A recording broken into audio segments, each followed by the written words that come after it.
And welcome back to Game 3 of G2 versus Origen, where Origen are currently sitting 0-2 down in what is an elimination best of one for them, Vedius. Yeah, it's got to be a difficult position for Origen to be in. Not only have they been 3-0'd by G2 only last year in the finals of Spring, but that last game should have been theirs. They were able to bounce back in a very convincing way. They found some extremely good mid-game team fights, and Frost was talking a lot about how Nukeduck and Upset were large contributors. I also want to talk about how Destiny's been landing so many great hooks onto so many crucial targets, catching caps out of position multiple times, especially in the last game. OG are finding their rhythm and they're finding ways in which they can catch G2 off guard, but again, it still just wasn't quite enough. You can see they're getting closer, they're getting there, and in Game 3 is where they bounced back against Fnatic last time, so I imagine they're not going to give up, and we can already see some pretty big adaptations in the draft. Yeah, the Kalista ban coming out from G2 instead of Origen because of that Aphelios removal from Origen means that OG now could still look for something like the set first up, the Pantheon available for them as well, and it's going to be set for Xerxe in the jungle, we expect. Yeah, it seems like that's going to be the priority pick for OG. Of course, it can be flexed around depending on what G2 go for, so Origen feel very comfortable with that as a blind pick. G2 so far this series have prioritized just securing a strong 2v2 in the bot lane, and it looks like they're just going to keep repeating that pattern by going for the Varus and getting themselves the Pantheon as well, so they can already go towards the strategy of investing towards the bot side of the map, but they haven't chosen to lock in the Thresh, which is a common pick that you will pair up with a champion like the Varus. The only reason why they might not have done this is because they want to consider the Tahm Kench as an answer. If OG decide to go for something like a Misfortune or a Nautilus or a Thresh themselves, then I wouldn't be surprised if we saw the Tahm come out from G2. I mean, it makes a lot of sense. It provides some safety to Caps when he doesn't have an escape himself, and makes it just a lot easier for G2 to survive in that bottom lane. Origen now looking alongside this Misfortune to see perhaps what they're going to pick in the bottom lane, and as you said, the Nautilus is their option, so Thresh or Tahm Kench probably here for G2. That's very much what I'm expecting. I think that the only other option that they go for is Leona, which I find very unlikely, but that's the Tahm Kench that we were talking about. So this is actually a pretty strong 2v2 lane. Frost always loves to talk about how this can actually be used to set up a lot of dives, because the Tahm Kench can be used to reset tower aggro. When you pad that up with a Pantheon, if this was in the LPL, you'd almost expect a level 3 dive to come out from this trio, so I wouldn't be surprised if we see G2 send, again, resources towards the bot side of the map, which seems to be a trend of G2 so far in this series, and I'm curious as to how Origen will answer, because now their Azir has been taken off the board, so Nukeduck won't have that blind pick. It's something that he has prioritized so far in this series, and another target ban coming towards Alphari as well. Yeah, getting rid of some of that strength in the top lane for Alphari. He has been one of the most consistent members for Origen across the course of this split, so no real surprise that G2 want to pinch his pools just a little bit. There's the Sylas getting taken away, and expect G2 to pick a safe, blind pickable top laner here. That's gives PERKZ the final counter pick, and Aatrox is one of the safest blind pickable top laners there is, so that's going to be locked in for Wunder. Yeah, it looks like that G2 are not going to give too much away. Of course, the Renekton is still up and available, and we know that Alphari loves to play it, so no surprise that he goes to that, and they get themselves the LeBlanc as well, so Origen actually going to look to split up the map a lot more. They're going to have a very strong matchup in terms of their mid-jungle duo, and I think that they could go for the Zilean again if G2 wanted to try and mitigate. Corki is the other safe option if they want it, along with the Zoe as well. I think that all three are pretty safe, but in terms of early priority, it's actually heavily in favor of G2. Their mid-jungle should in theory be much stronger in the early stages, but OG will be able to split up the map a lot more, and I really like this approach from OG, because I think that we've seen a lot of teamfight focus in games 1 and 2, and that hasn't resulted in winning games as of yet. So instead, let's now look to try and start attacking these side lanes. Let's instead try and gain some mid-prio and then use it to rotate around the sides. I think the only problem OG is going to find is that in the very early stages, because of Zoe's strong ability to push hard on a lot of these lanes, it's going to be difficult for the LeBlanc to match, and it's also going to be difficult to find that collapse with a set that just kind of wants to only run at you, and then unless he can close the gap, he's not going to be able to find an effective E. So I think Origen's strategy will be interesting in terms of how they actually get LeBlanc into a strong enough position where she can then move to a side lane and be a threat. Because Origen's whole game plan to try and bring themselves back into this series is definitely split up the map, attack the side lanes, and see if they can divide and conquer G2. Well, we'll see if they're able to do it in this game. Game 2 was very close. Really just came down to one final team fight in that mid lane before G2 were able to get away with it yet again and run it down mid to take the win. So Origen have shown us some moments of brilliance. They've shown us some moments of greatness, but they haven't quite been able to pin G2 back. We'll see if they can do it here, because otherwise they are out of playoffs.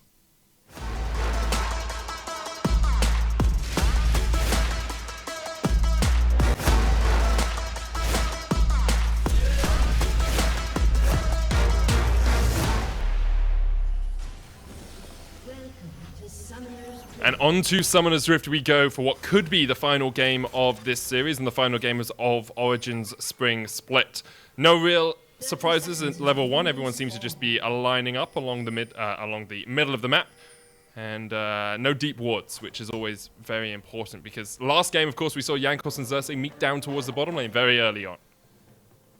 Yeah, I think, again, the bot lane will be a large focus, especially from the side of G2. And I think if Nukeduck can get out, he will want to do it as well. But OG actually have quite a few lanes that they can look to play around. I think that in terms of the top side, Alphari should have prio in this lane. And you would consider a 3 versus 1 dive against the Aatrox under the assumption that the LeBlanc can get prio in this 1v1. Now, there are ways in which she can do it. In terms of her early game trading, she is much stronger than the Zoe. The problem is Zoe can wave clear from such a safe distance away that it can be challenging for Nukeduck to utilize the actual strength of his champion, which is having strong 1v1 dueling capabilities, to give him the freedom to get prio in that lane and then rotate up towards topside. And also we see Xerxe actually starting on the top side of the map. He's likely going to do a full clear on the top side, as we've often seen him do, and then path towards bot to try and mirror an answer. But Upset and Destiny are trying to fake a leash, so they want to indicate that Xerxe is actually pathing up towards top and try and give some misinformation to the side of G2. Hook's going to land onto Mikyx in the bottom lane as Destiny is forced away. That's the Aftershock burnt on Destiny as well, so it makes it a little bit harder if Mikyx and Caps decide to go for anything at level 2, because Destiny won't have the extra tankiness from that. But Tahm Kench Varus doesn't really have kill threat at level 2 unless they can really lock you down and get that piercing arrow through the AD carry. Yeah, I find that it's they get priority just because you can't really kill them or move them out of the way. They have such a long range and their poke is so obnoxious. And they're just so tanky and survivable. Survivable? I don't know if that's a word. But it's like very difficult to bully them and move them out the way. That's why you can see Destiny and Upset playing on the defense. They obviously got level 2 second, so they're going to have to concede that. But Alphari doing the exact opposite on the top side of the map, utilizing the strong early game presence of Renekton to be able to push Wunder underneath the tower. But he's not stacking up any waves just yet. He's really just trying to force these minions underneath the tower as quickly as possible, get that early level 3, and then look for a rotate back, as we actually see Jankos making his way towards the mid lane. Yeah, seeing if we can get a gank off onto Nukeduck, hoping that Nukeduck will use the distortion forwards, because then, of course, Jankos could flash in, land the stun, and you can see if you can lock that champion down. Instead, he's coming down towards the bottom lane now. He's going to be spotted on a ward, and I don't believe they know Xerxe is here. They probably know he's in the area. Jankos actually building up his passive. Origen might be dived. Yeah, Jankos fully stacked now as G2 going to push in this next wave. He's looking to set it up, but he's going to face check into Xerxe, who's here for the counter gank as well. TP available on Alphari. Hook comes out onto Mikyx. He uses the thick skin to take up a tower shot. Xerxe's just going to be able to defend his bottom lane underneath the turret. But Upset is now going to be about 7 to 8 CS down. Destiny face checking. Jankos coming across. Destiny's going for this. He's landing the hook. As the exhaust comes down onto Upset, Mikyx very low, uses the thick skin to survive. The facebreaker coming out as well as Jankos lands a lot of damage. Destiny's the first one to fall, and there Xerxe's going to flash away with a haymaker as well. Upset now off towards the top side of this. The piercing arrow doesn't land from Caps, but now he's very low, and Upset could look for the chase. There's a cleanse available for Upset if he wants. The smite comes down from Jankos, trying to get some extra levels, trying to get some extra health in his back pocket, but G2 will be able to walk away and get out alive. That looked like a very promising chase initially from Origen. Destiny soaked up a lot of the damage, but they just couldn't quite lock anyone down. And it comes back to what we were talking about, Medic. The survivability of this duo of Tahm Kench and Varus is just so obnoxious because of how much the Tahm Kench can tank up. You also have the shield blocking a lot of the damage from the Pantheon as well. And we can see here, Destiny, he's focusing and targeting down Mikyx, but a great exhaust actually comes down to Upset to mitigate a lot of his damage. And now they turn their attention onto Jankos, but again, he's mitigating all this damage as OG is just forced to retreat. Good flash from Xerxe, but unfortunately it's just not quite enough damage. And this was almost a kill onto Caps as he oversteps underneath the tower, takes way more damage than he needed to, but it just wasn't quite enough from the side of Upset, and he wasn't confident enough to flash forward in the event that Jankos goes for the turn. So G2 now making their way back towards the bot lane. They really want to try and keep this pressure onto Upset and Destiny. They're going to do it again. Destiny's going to step forward. It's Mikyx tanking up the tower. Jankos coming in as well. Destiny, of course, no flash, but actually Caps took a tower shot there instead of Mikyx. So I think Caps just autoed a little bit early, which means they have to call off that dive. Yeah, Upset getting level 4 as well was definitely a scary point. An extra couple of stats in these early levels is extremely valuable. But we talked about how this Tahm Kench, Pantheon, Varus trio is actually very effective at diving towers, and they're already trying to take advantage of it very early on into the laning phase. But Upset and Destiny doing everything in their power to try and mitigate this pressure, doing what they can to survive. And while they are a little bit behind in this early game, it's definitely nothing that is going to run rampant or out of control. Alphari is still in a great position in the top side of the map, so he's what's helping keep the gold still very even in this game. Yeah, CS lead for Alphari in the top side, as you say. Upset's actually been able to equalize that CS in the bottom lane, which makes it that means he's in a very good position as the AD carry. Jankos a level behind Xerxe because of all that ganking he has been doing on a ward here as well. So now Origen know they're a little bit safer in this bottom lane. Caps hasn't got flash. There's the Devour. Mikyx, no flash on him either, but Tahm Kench is a lot harder to kill. And Xerxe walked over a ward in the Tribush so that they know the set is there. Nukeduck jumping forward. PERKZ misses the Sleepy Trouble Burp. And there is the chain. Nukeduck's going to get a lot of damage down. Didn't want to use the Ignite on PERKZ, but will force the Zoe out of lane. Good punish there from Nukeduck. We got to see what can happen in this matchup. If the Zoe misses all of her abilities, then it's very easy for the LeBlanc to be able to chase down and threaten. PERKZ has now swapped over to the TP with the Unsealed Spellbook. That's the word. Now OG are looking for a dive. They want to try and get some control back over the map as they threaten PERKZ. PERKZ has Cleanse as well here. There's the Sleepy Trouble Bubble. Facebreaker coming out, but the Cleanse used on the Facebreaker means that he will fall. Good hook from Destiny, and great play from Origen to get a kill in the mid lane. Wild Ender was popped here, I believe, by Wunder in the top lane as Jankos is looking for the gank. Alphari's going to try and trade, sitting in the minions, looking for that kill on me, because Jankos now forced under the tower. Wunder's not in a good position because Nukeduck's on his way. Alphari with a great 2v1 play, and here comes Nukeduck looking for Wunder, flashing forward, can't quite land the damage. Alphari's now taking up the tower. There's the Ignite, and Jankos will tick away. Origen finding kills left, right, and center. And one of the questions we had, Medic, was how is Origen going to open Nukeduck up to move around the rest of the map? By sending 4 people mid and killing PERKZ is exactly how they're going to do it. He roams up top, he helps Origen secure another kill, and now Mikyx and Destiny are having a bit of a skirmish back and forth. Sleepy Trouble was going to land. Mikyx delayed Destiny for long enough. There's the Dredge Line. Can PERKZ connect? Not quite, just short. And now Mikyx's tanking up the tower. He's ignited, and Destiny survives. Underneath the turret, puts up the white flag of surrender, but it was him outplaying G2 there. He was just too tanky. He was too tanky. It wasn't enough for G2 to be able to chase that down. And a really good hook onto the turret as well to just get him out of range of the Zoe Q. Origen having a commanding performance in this early game, and it was because they pushed in bot wave that Origen could rotate their duo up towards this mid lane.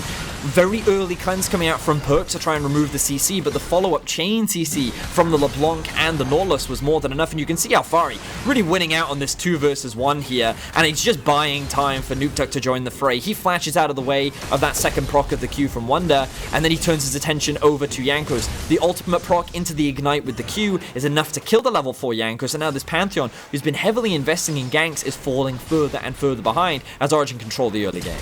Camp's actually standing in front of the Dredge Line there. He's going to get spat out. Nukeduck has to dodge away because PERKZ is just around the corner, but here comes Xerxe with the knuckle down, and Caps is very low. Flashes away, but he's dead. Great play from Alphari to come around from the flank, and now Mikyx caught down towards the bottom side of this fight. The Infernal Chains is going to land on Alphari. But with 4 of the G2 players on the top side of the map, Origen don't want any more of it because Upset is just free farming plates in the bottom lane. Yeah, and another big punish onto Caps. We talked about it a lot in Game 2, and, like, they're really punishing this aggressive style. He thinks that he's safe because Mickey is there, but the moment that consume is used, you're just easy pickings for the LeBlanc. And they have information that Caps is coming around this corner. He's face-checking this. He's face-checking this. This is definitely not what you should be doing as an AD carry. Wait for Mickey to come. Wait for your support to be there. Yes, he shows up to save the day, and yes, they get a kill, but that's a kill onto Destiny. Meanwhile, Origen is picking up kills onto their LeBlanc. Well, Alphari, rather. The Renekton is getting another kill. Nukeduck is generating a huge amount of pressure. And remember that Origen want to play this 1-3-1 style. They want to open up the map, and they're not slowing down as they look to kill Wunder. Destiny and Xerxe are this roaming Doom squad right now. Wunder's going to try and trade here in the top lane. Alphari with the Ruthless Predator. There's the Haymaker, and it's another kill for Origen. 4-2 up. 3,000 gold ahead, 9 minutes, or 10 minutes in here, Vedius. Origen are in a very, very strong position. Now, they have not been able to secure many early objectives. They did lose the first Cloud Drake, and they will lose the Herald, so G2 will be able to trade some objectives back on the map, but this game is heavily in favor of Origen in terms of this early game, and they're setting themselves up nicely because Nukeduck is sitting at 2-0-1. Alphari is sitting at 2-0-1, which means that Origen can just focus on playing the split push style. The carries that need to be strong are in that position, and they want to keep chasing. Destiny with a flash hook, and here comes the rest of the Goon squad. Xerxe coming in from the top side of it. Jankos trying to do some damage with the spear. There's the Chain of Corruption used as well, but Nukeduck's on the chase. They're looking for Caps. He hasn't got flash. He hasn't got a way to get away. And with the chains connecting, Caps underneath his turret will be taken out. Nukeduck just needs one more auto, and he goes down in response. Stayed around perhaps a little bit too long. Destiny trying to get some catfish for dinner as he lands that final anchor, and he picks up his first kill of the game. So Origen secure themselves another 2 kills. The gold gap closed a little bit because, of course, G2 did get that tower in the bot lane, but Destiny is not slowing down. He has his eyes set on PERKZ. There's the Sleepy Trouble bubble, and PERKZ will be able to dodge away from the dredge line. The shutdown going across towards Caps as Nukeduck fell, of course, is very good for him as he can get up towards that Blade of the Ruin King, currently sitting on the Bilgewater Cutlass and the recurve bow. You're definitely right, Medic. I think getting those core itemizations is going to be really important for G2, but right now they have to slow the game down because Origen are in full speed, and I was not expecting this level of early game to come out from OG, and a lot of it comes off the back of that mid-tower divers. Alphari has now found Wunder and Caps. And Jankos as well. Everyone's in the river for a little bit of a party. You can take the Scuttle Crab, but we'll take your life, say G2. Yeah, and that one was just Alphari thinking, hey, I can punish Wunder here, I can steal a Scuttle Crab. Turns out it was a bait. Heavy investment of G2 into that topside river, all 5 members. And Nukeduck could have pushed in bot lane, but he decided to just let the wave hit the tower. He wants to rotate up to mid, make sure that not many plates are going down in favor of G2 and catch that farm as well. Alphari's TP is on cooldown, and Xerxe is here to help cover Upset for the time being. But it looks like a lot of eyes are hovering around this top side of the map. I forget at what time exactly the Rift Herald was secured, but I don't think it's going to be spawning in the immediate future. Just seems that Origen just trying to reclaim some control over the top side of the map. There's a lot of G2 wards in that river that are starting to be cleared out. You can actually see those zombie wards from Xerxe have popped up in a couple of places, but G2 still have that modicum of vision you need to spot anyone out who's trying to roam up here. Xerxe has been able to get behind Jankos. Caps coming across as well. It's a 3v4 for the moment, as Origen look to see if they can find another avenue of approach, but for the time being, they won't be able to find that fight. I really like what we're seeing here from Origen, constantly grouping up with the LeBlanc specifically and looking for plays, whether it be dives, whether it be picks, whether it just be any opportunity to try and get more kills and more gold funneled onto these split pushes. They've landed the ultimate onto Destiny.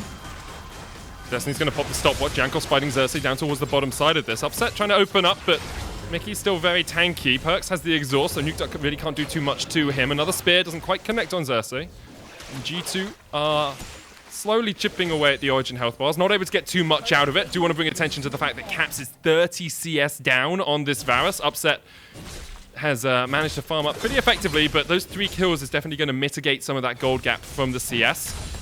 And you talked about the shutdown as well, Medic. That was also PERKZ. Oh, Sleepy Trouble bubble lands, and the exhaust comes down as well. It saw PERKZ jumping forward underneath the tower, and as soon as Nukeduck goes forward with the Ethereal Chains, Wunder if PERKZ is overstepped, but he was able to survive. Nukeduck also had very little mana, so I think he was Yeah, only that's going to be able to land a single combo there. PERKZ going to hold mid prior with Caps. He's overextended here, but he's not going to get hooked by the Nautilus. All right. So a bit of a dangerous positioning once again. I feel like it's becoming a theme that we're seeing from Caps this series. Just stepping where no man should really stand, especially in the position that he is playing. Now again, he shouldn't be the one face checking this. He's going to clear that vision, but he does have the Tom Kench nearby to keep him safe. And now G2 setting up for the Drake. Origen, they should be feeling pretty confident about this right now. We can see that Nukeduck is actually going up towards the top side, so it looks like they don't want to fight it right now. Instead, their priority is getting those level 11s on their split pusher, making sure that they get more items in their back pocket. You can see Alphari hasn't quite yet completed the Blade of the Ruined King, because he did go for that very early... Executioner's calling. Yeah, I kept wanting to call it Avarice Blade, and I just couldn't remember the other name. Always. So yeah, it looks like for the time being, they don't want to take the gamble. They recognize with Blade completed, with Jankos playing the Pantheon, it's much better to actually just go for the trade. But G2 want to try and keep this trade going. They're actually threatening that tier 2 in the bot, and now I want to see OG make that Rift Herald play happen so that they can convert even this investment into perhaps the mid lane tower in their favor.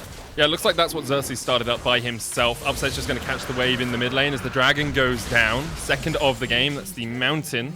Soul of the game is going to be Infernal Vedius, as G2 already have 2 dragons in their back pocket. Rift Herald was secured, and it looks like Xerxe is positioning to place it down mid. He'll put it down, and this should just be Ignite used in the mid lane, but this will be the tower falling, I believe, to this Rift Herald charge. Yep. I'm actually, I don't think anyone's going to get the gold. Wunder coming in from the flank will force Origen to disengage, but overall, a very even trade across the board. The lane in the bot lane has become a lot longer, which is dangerous for Alphari, because now, if G2 just get a bit of deep vision into the bot side jungle, his ability to split push naturally becomes a lot harder, and you can see this vision has already been invested from G2, and that's why Alphari is very hesitant to go much further. He recognizes his entire team's in the top side of the map. He can't really see anything in his own half of the jungle or the river, so even if he might be strong enough to duel Wunder, he's recognizing, okay, this isn't my area of the map, and Cap should be thinking the same thing, but Mikyx is in the vicinity looking to protect him. Xerxe looking for that face breaker. Teleport coming in from Origen. They're looking for this fight as the showstopper comes out. Caps jumped on, but the exhaust on Nukeduck is quite effective. Alphari jumping onto Caps, Mikyx with the Devour, and here come the rest of G2 looking for this Barney, looking for a trade in the top lane, but Nukeduck's already killed Caps, and Mikyx's going to fall to the bullet time as well. Jankos getting away just about, but PERKZ is now the one who is the target of Origen's affections. PERKZ still has the flash. Destiny still will have the hook in just a second. PERKZ is going to have to flash this. You have to feel, there's the hook, there's the flash. PERKZ gets away. Really good fight here from Origen, things kicking off much earlier compared to last game, and it was just a big punish onto Caps, which turned into a punish onto Mikyx, because Caps is pushing out that wave, and he thinks that he's safe because, again, he knows where Mikyx is. And this is something that we consistently see from Caps. Again, he thinks he's safe. He doesn't realize that the rest of Origen is looking to make this collapse happen, but it's Mikyx that initially gets collapsed on. Now, the split decision here is Nukeduck wants to disengage, but Xerxe recognizes that he can't disengage, so he has to commit to the fight, and that's why he calls the TP in from Alphari. Initially, this is a 4 versus 3, but Alphari is just tanking up so much of the damage that it buys enough time for Destiny and Upset to join the fight, and that's where they're able to turn it in their favor, because the G2 bot lane has taken too much damage. Now we see another skirmish as we're entering the bot side of the river. No Drake is going to be spawning anytime soon, but G2 is getting bullied out in this early game. Origen have a firm control. 3,000 gold lead for Origen. They're going to get a tower as well. Spread that to about 3.5. Wunder's looking for a trade in the top lane. Still sitting about 25, 26 CS behind. That bot lane CS has, the discrepancy has spread to about 40 or 35 or so. You can see that actually not reflected in the gold because, as we said, Caps has picked up the shutdown and those extra kills. So he's about 600 gold ahead. Top lane is a 2,000 gold lead for Alphari, though, Vedius. And look at the mid lane as well, that 1,500 gold gap. It's crazy. Origen, again, like, we're going to keep saying it because they are set up to play the split push. We're going to see Nukeduck in one lane, we're going to see Alphari in the other. They have to be cautious of the fact that their teleports are down right now, but the same can be said for G2. So Origen, they feel very comfortable. They know that no one can win them in these side lanes, or beat them rather, and so they can just keep generating this pressure, and then they collapse. That's the goal. So if we look at the state of the map right now, you can see G2 have multiple members on the bot side. So what happens? Alphari Alphari pushes up top, he then rotates down to join his team, and then G2's forced to try and catch these sideways. And if someone like PERKZ oversteps, that's when Nukeduck comes out of the brushes and looks to find that kill. So they're going to keep using this information to get deeper and deeper vision down, and they're going to use that as an opportunity to maybe catch someone in a rotation, maybe catch someone trying to farm in a side lane, or maybe even force a fight in the mid lane with a numbers advantage. Ultimately, Origen have a lot of options what they can do with this pressure on the side lane, but G2's kind of forced to play back, play defensively, and kind of play Origen's game for the next few minutes.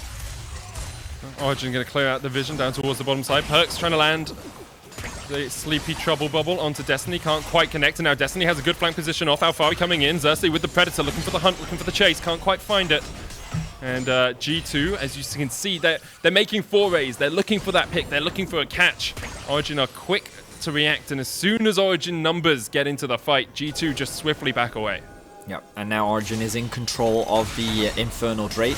G2, as we mentioned, just forced to play on the defense. With the Zoe, they do have the ability to try and catch people themselves. Their single target damage is incredibly strong. But the problem with this comp is that because of how much early game power it does have, it is harder for them to fight later on into the game. A lot of the responsibility will fall on the amount of damage that can come out from PERKZ in the late game, and Caps as a primary carry, similar to what we saw in the last game. But they don't have that same scaling that they had, so the amount of control Origen has, the chance of a comeback is much lower. Oh, Mikyx all by himself here. He's going to have the thick skin, but he's going to get shredded apart by Origen. And now that Infernal Dragon is very much on the menu. G2 will try and get mid control. They do have 4 players around here, but as soon as Origen come a knocking, G2 will have to retreat. You can see the slow on Xerxe there, just trying to stop him from getting here too quickly, but Origen are in commanding position in this game. Wunder actually gonna like semi-proxy away. So he's actually being super obnoxious here because OG want to do the Drake, but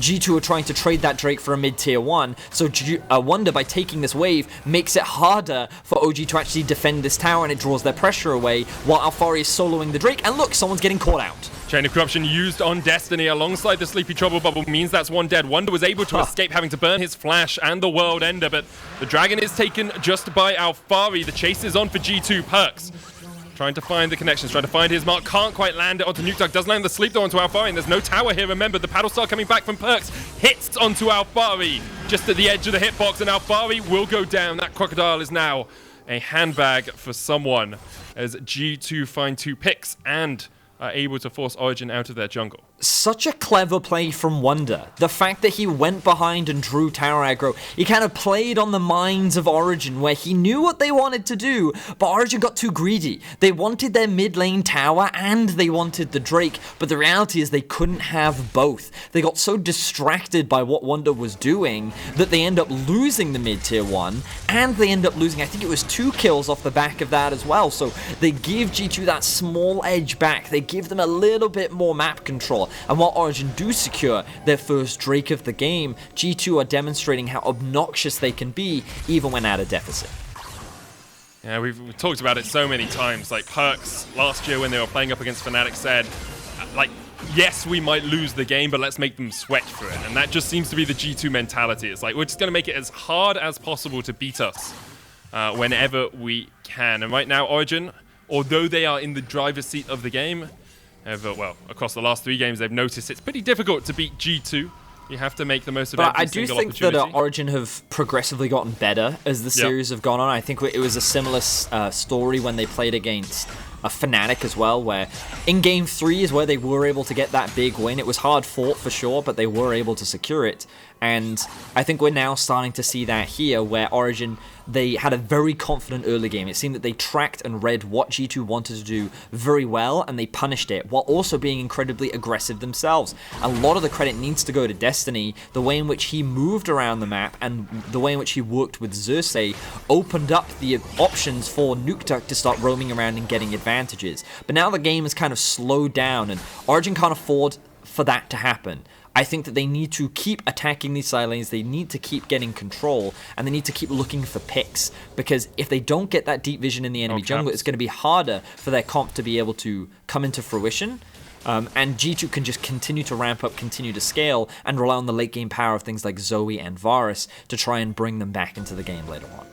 I was wondering there if Caps would make his traditional error of overstepping as an AD carry. Instead, Nukeduck backed away, knowing that Jankos and Mikyx were coming up through the river, so Caps was able to farm the wave pretty safely. He's finished his Ginsus alongside his Blade of the Ruined King. The Infinity Edge and Essence Reaver complete on upset, though, so if that bullet time comes off, if a few auto attacks come off from the Misfortune, the G2 health bars are going to get shredded pretty quickly.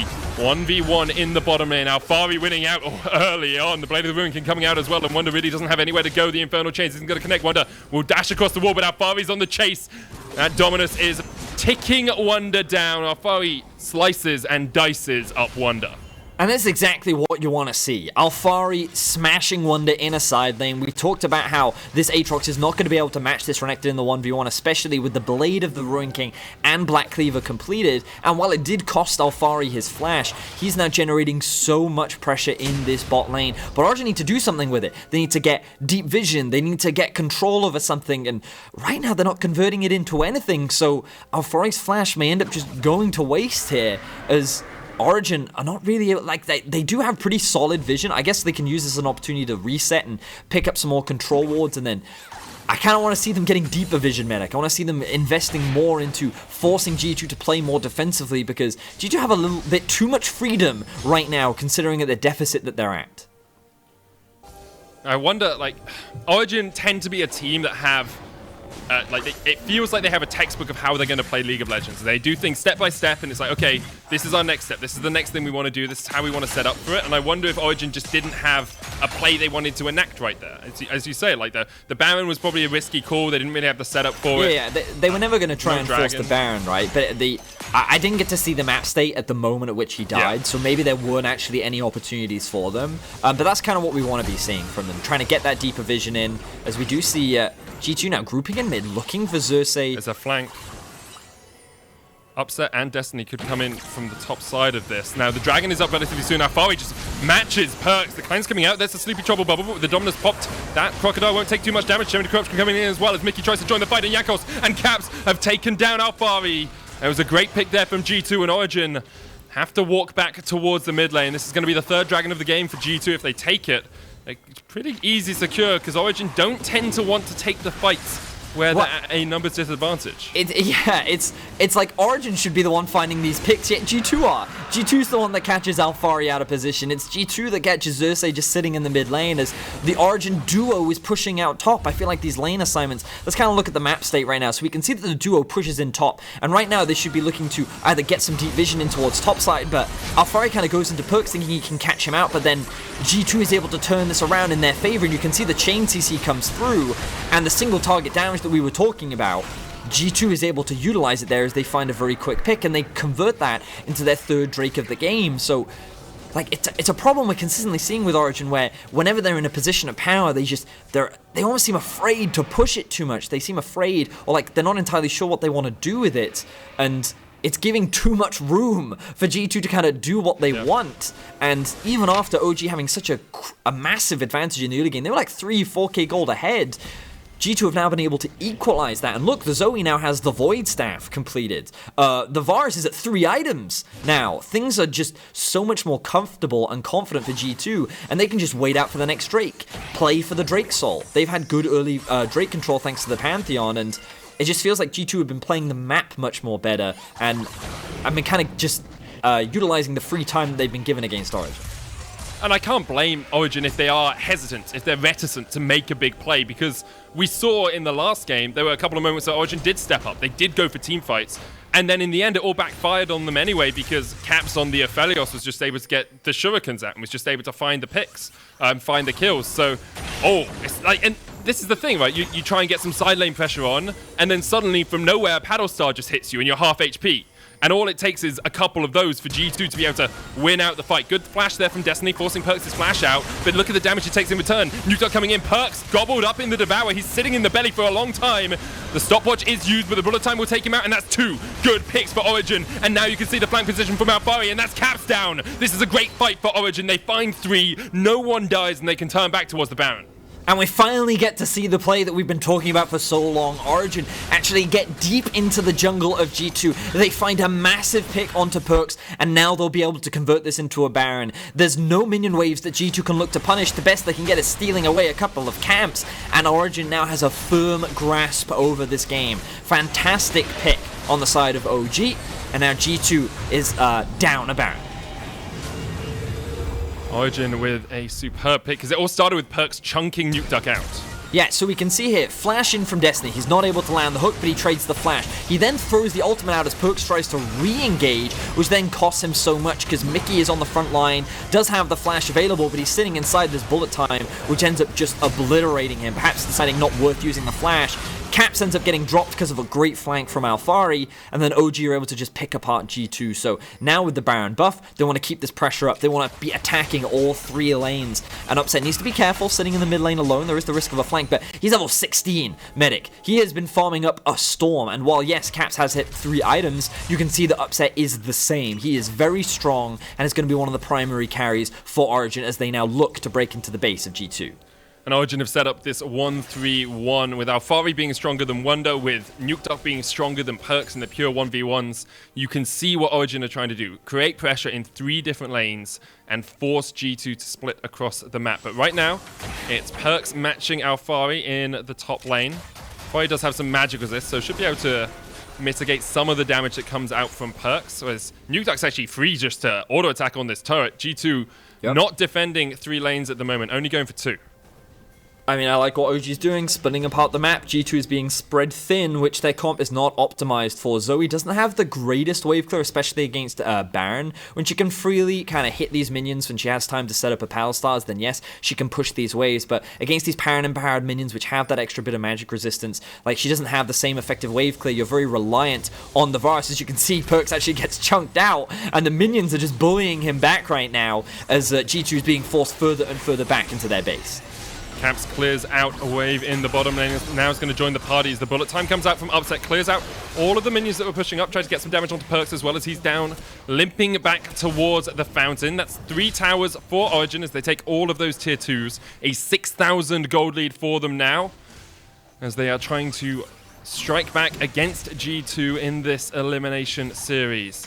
Of course, they have to win the next 3 in a row, have to do the full reverse sweep if they're going to do it. But Origen, this would be a great first step for you. The dredge line actually connects onto Caps there. Mikyx eats him up, gobbles him up, spits him out. Xerxe almost falls and will go down to those final auto attacks coming out from Caps. And now Destiny is the next target. The Sleepy Trouble Bob was going to land, but an immediate QSS. Still, he's locked up in the middle of 5 members of G2, and that's another one down. Upset has the flash, but here comes the Abyssal Voyage. They're trying to flank him. Jankos, no flash on him. Gonna pop the ultimate, coming in with the Grand Starfall. Nukeduck there, though, with a good chain will stop Jankos in his tracks, and G2 will just have to settle for 2 kills. This is such a massive punish from the side of G2 Infernal, because it's going to give them the Infernal Soul, and again, just a small mistake from Origen is going to quickly snowball in the favor of G2. The gold gap is still massive. This game is not over just yet for Origen, but the game suddenly got a lot harder, and I think like in that moment, Origen should have tried to just split the map. They should have just tried to attack the side lanes. You can see that right now they're playing across 3 lanes, and OG, I think they tried to force a dive in the situation because they land a hook when the focus should just be the tower. They don't need to fight right now, and G2 is quick to punish the mistake. I think at this point though, Alphari and Nukeduck should just be attacking the side lanes. Forget mid lane, try and break into the base, try and secure an inhibitor, but instead they try to react, they try and reclaim, maybe find a pick, maybe turn something back in their favor. But they can't. G2 just continues the chase. They walk straight towards the dragon, and they secure themselves the final Dragon Soul. And I wonder how much that Infernal Soul will do for G2. Very powerful on Varus, very powerful on Zoe, but Origen are still in the lead. It's still a 5,000 gold lead here, Vedius. Morello Nomicon finished on Nukeduck. No Rabadons yet for PERKZ. Yeah, let's actually swap over to the gold, because the amount of items that Caps has is just very surprising to me. He's actually even with Upset, even though he's 2 levels down and he's 50 CS behind, like, he has been picking up a huge amount. It must have been from some of the shutdowns that he's gotten in this game, on top of the fact that, like, I don't think G2's had a Baron this game, right? No. Yeah, so like, I'm very surprised by where he's been able to successfully pick up all this gold from. It may have even been from a lot of jungle camps regardless. He is very strong. He's even with Upset right now, even though he is 2 levels down. Of course, the big discrepancy is between the top laners and the mid laners, and that's what OG need to keep relying on. Their split pushes, their side lane threat, because in terms of the 5v5, it is dangerous, especially if G2 is able to find a big chunk of damage onto a single target, land that chain of corruption onto someone and just immediately blow them up before Origen can respond. You can see Origen now collapse. In priority, they want to threaten these towers. They want the mid-wave control. We'll give Origen the opportunity to flank, though. Double control ward in that top side mid bush, I guess is how you will refer to it. PERKZ stepping forward. Destiny, Alphari have a good position. Xerxe down to half HP, but Alphari could look for the chase here as that mid lane tower goes low. Nukeduck going in. Jankos going to jump on him. PERKZ is the target. Caps with the dredge line going to get caught out as well. Nukeduck able to dodge away, and PERKZ is down to half HP. Nukeduck on the back line is going to put the damage down onto PERKZ. Upset now opens up onto Mikyx. Mikyx's down. Caps is low. Everyone with ticking health bars on the side of G2. Destiny's the only one to fall. PERKZ looking for the jump in with a paddle star, but can't quite land it. G2 needs to get out. They need to get back to their base, and they need to heal up because Origen are marching down the mid lane.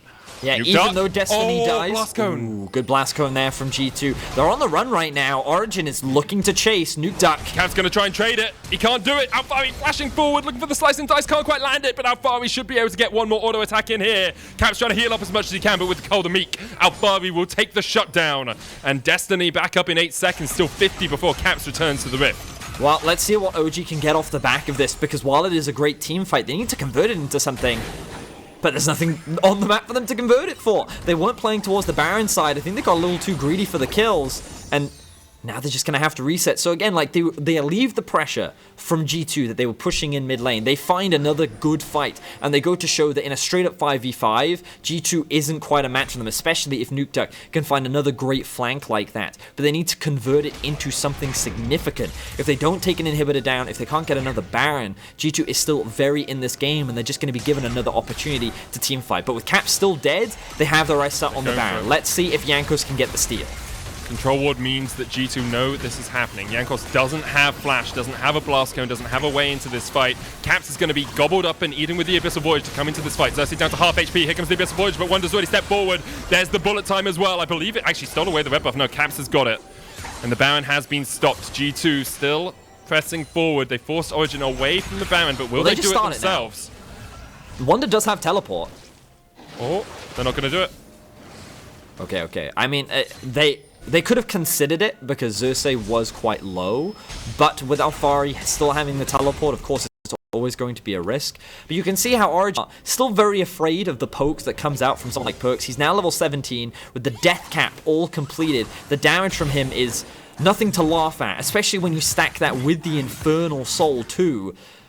G2 do have a lot of damage, and that gold gap is slowly starting to get closer and closer, and it's slowly starting to mean less and less. And I think Caps will be working towards the GA next. Could, of course, be the Bloodthirster as well.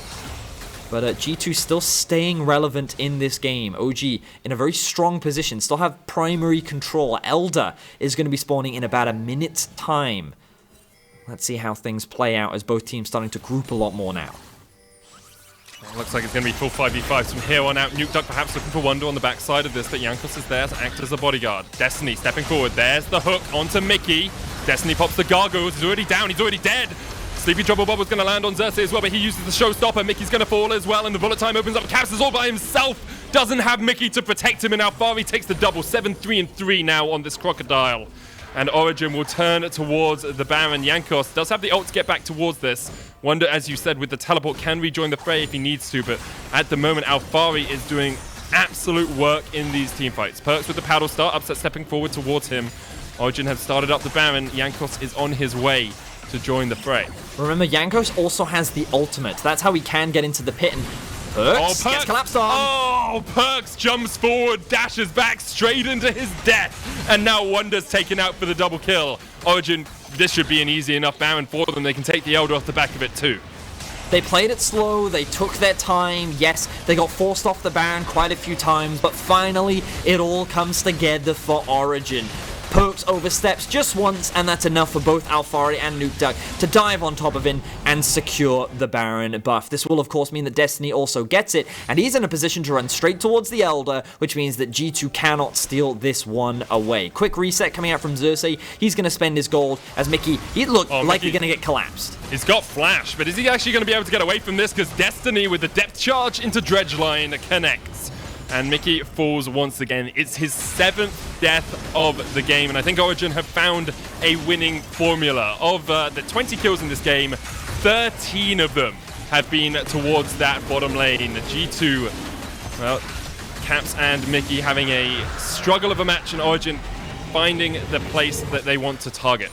I mean, the protection isn't there for Caps like it was in Game 2. This time, as long as the Tahm Kench is gone, the AD carry is not going to get the same peel from a Zilean and a Nico in this game, and OG, like, they have their eyes set on Caps. It's like vengeance, right? After last game, after what he did on the Aphelios, they said, okay, enough of this, and Alphari has been consistently diving on top of him in every single fight. Upset is yet to be killed, and no one can really dive on top of him or really threaten him in any of these exchanges. Now that Origen have the Elder, the Baron, surely there is no way that they can lose this game. They are in prime position to bring us to a Game 4.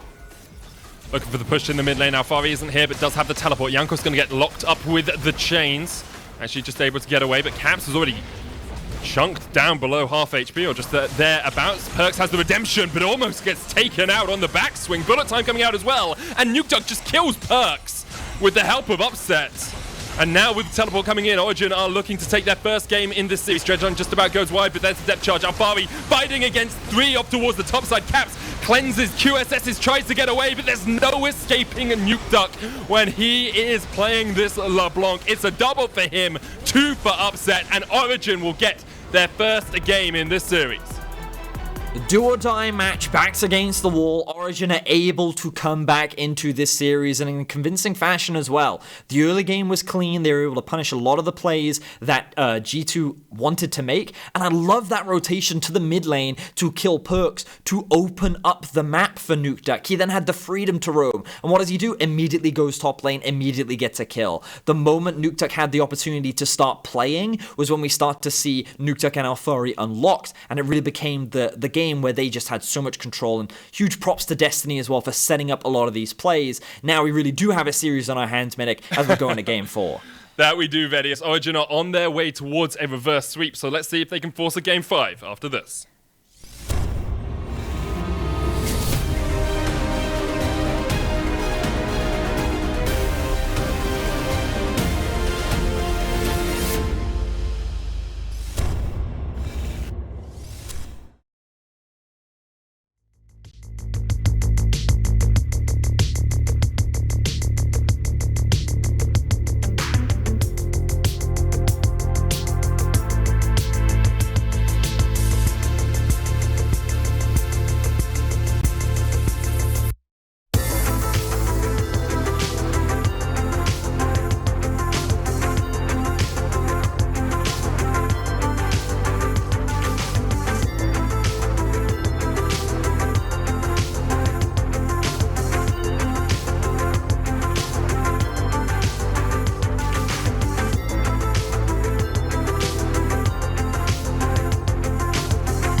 Welcome back, everyone, to our coverage of the LEC playoffs. Origen are back in it. They were with their backs against the wall on the brink of being knocked out of the playoffs by G2 Esports, but finally they won that game and they pushed through. So I suggest that we focus in on the segment on breaking down exactly how they did it and hopefully find out how they can replicate it going into game 2. Let's start with the drafts, FLICKR, and you had a lot to say about the specific strategy coming into draft from OG, especially the bans. Yeah, I think Origen have made themselves...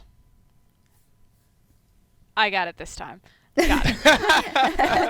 Yeah, Welcome back. I know, right? I think Origen have made their strategy pretty clear. They banned Syndra, Yuumi, and Aphelios. So we talked about how it's like the slow ramp up for Origen in series of figuring out what their strategy and draft is going to be. And now they're like at that point, like, ban out Caps, force him onto a different champion, see what else he can play, because by taking away the Yuumi, he denies him playing the Ezreal, he doesn't get to play the Aphelios, we already know that he's a great Syndra player, and I love this strategy in tandem with Xerxe going toe-to-toe and matching pressure with Jankos. Every single time Jankos is trying those dives, which when he locks in Pantheon, it's making GT's playbook super predictable, Xerxe is always there, and they're trying to punish these dives so hard. And that's the thing that we know Xerxe is just so good at, right? So often his pathing isn't actually set up to like get his team an advantage, right? It's not to try and like super snowball a lane, but he's very focused on what the enemy jungler is trying to do and how he can try to shut that down. So we saw that play done exactly the same way in game number 2, where we had the craziness dives going on the bot side. In game 3, it wasn't quite to that same extreme level, but he had the exact same idea where he was down there to try and prevent it from happening, and that meant that Upset was not shoved very far behind. So let me ask you then, because when you kind of look at all these 3 games in the early game, you might say, oh, it's just the same because there's early game action in all 3 of those games. But it seems to me that in the first 2 games, it wasn't as... I don't know how exactly to say, but it wasn't as clean in terms of decision making for OG, and that's why it fell to the wayside and sometimes coin flipped to the side of G2. But I feel like in game 3, it all came together and they had all the factors. They knew what the pressure was, they knew what the lane states were like, they knew where the enemy jungler was, and everything just was timed more methodically. Is that a right assessment? I think it was the fact that Origen got the memo that to beat a team like G2, you have to step to them. You need to take these fights, and Origen did so beautifully. There's been a constant battle between who's going to get mid priority between the jungle and the mid laner in all of these games. This time around, it went to Origen's favor. Obviously, LeBlanc, a much heavier roam champion than, say, a Zoe, and Nukeduck made them feel that across the map. This is the Origen that I've been waiting to see. I don't want these slow, methodical, wait to scale up types of games. I want them to take chances early, to play smart around pressure, to be able to play all 3 lanes, and this composition gave them the ability to do that, and look at how much more dominant they appeared. Yeah, I mean, and the thing is, it's not taking risks if you're showing up with more people and you draft yourself strong skirmish, and that's what Origen really showed in this game. Because in game 2, even though they did make some good moves, the comp wasn't built to like take these scrappy fights. Game 3, they had all of those tools going for them, and the way that I think in particular Destiny was able to find windows in, land a lot of hooks. I mean, Mikyx just had a miserable game where Destiny was just punching him over and over again. There was nothing he could do about that. On the other side, I also saw Alphari making a lot of good moves out of the top lane, and while not all of his, rotations or his flanks paid off in like big fights or even huge advantages for his team, that's the same sort of winning mindset that we saw him take into the Rogue series and paid off so much back there. So going into game 4, that is one more thing that we need to keep our eyes out for. Turning it on the focus on G2, just ask, we talk about a lot about what OG did right. What was at fault from G2 side, be it in draft, be it in the early game in this game? I mean, I think G2 are overforcing. It's hard to say. Like, limit testing? The strategy makes sense if you are thinking from G2's lens. They have a Tahm Kench, they have a Varus, they have a Pantheon. In the LPL, this is a dive composition. The difference is that the LPL would bring a mid laner who had priority, so they could then rotate and participate into the dive, or they would do it with TP advantage. Whereas it feels like G2 strategy, and not just in this series, but if you go all the way back to like their SK game where they played Talia, where they like immediately zone people off level 1, and then Jankos comes down and they're zoning people off of farm and like denying gold, denying experience. The G2 keep trying the strategy with bot lane, and I think when Destiny is on a pick like Nautilus, that becomes more and more dangerous. And he's gotten this pick every single time. I think it's his best champion by far, and it makes that type of play from G2 super risky because of the the auto attack CC. It's like trying to dive an Alistar. So I think if G2 are consciously, or excuse me, if Origen are consciously reading that playbook from G2, that you're going to continue to see Nautilus be picked. You're going to continue to see maybe an Alistar if Nautilus is denied. Like these champions that are really good at denying dives. I think that's a potential trend that teams could look to exploit against G2. The thing is, like, these plays that G2 were going for, like, with the dives and stuff, I still don't see as being very problematic. What I do see as being problematic is when they're not going for plays, but still a fight somehow continues to find them, right? Like, as I said before, Mikyx got picked so much. We saw in the last couple games, Caps as well was getting caught out too. So it's less... I'm not critical of G2 when they're going for plays and they don't work out, because as you were saying, the logic of them is sound in a lot of those cases. Where I do want to throw a lot of criticism their way is when they're just getting caught out, when they're not protecting wards on their flanks, when they're playing too far forward, when they don't have flashes up against the Nautilus who does. That caught them over and over again. Here we see the replay of the late game. Sorry, go ahead. No, I was just going to say, you know, it's like, it's fight like these that G2 don't actually need to take, that they have the tools to disengage, but they kind of like, they hang around, they peek their head, they think maybe there's something that we can get back, and like, look at Origen's wave state. Origen spent all of this time always setting up their wave state so that when they do get these big 5v5 wins, they're able to take so much more onto the map, and it's just so punishing. And again, it's like a stylistic thing where what's going to happen? Are G2 going to put Origen on the back foot because they create this chaos and then Origen don't necessarily know how to respond quick enough and the game runs away from them? Or are G2 going to take bad fights that Origen have all this prep and this setup so that when they do take bad fights and Origen get to punish it, they get to punish it that much harder? And that's kind of been the tug and pull of this series so far. And I get it, right? Like, G2 think they're great, and in a lot of games, they've been able to claw their way back from defeats by taking these fights that just sort of, you know, pop up in there. They say, hey, we're going to run that 50-50. We think we can win. But when they're down 5k gold, when they're at a disadvantage, when it's OG with a 5-man attacking in a straight line at them, G2 are consistently getting punished, and that's just problematic. Yeah, 2 questions for you as we wrap up this segment. When you say getting punished by the moves that they make, wouldn't you want to see a future LEC possible champion for Spring 2020? You know, a team that is aspiring to become a world champion.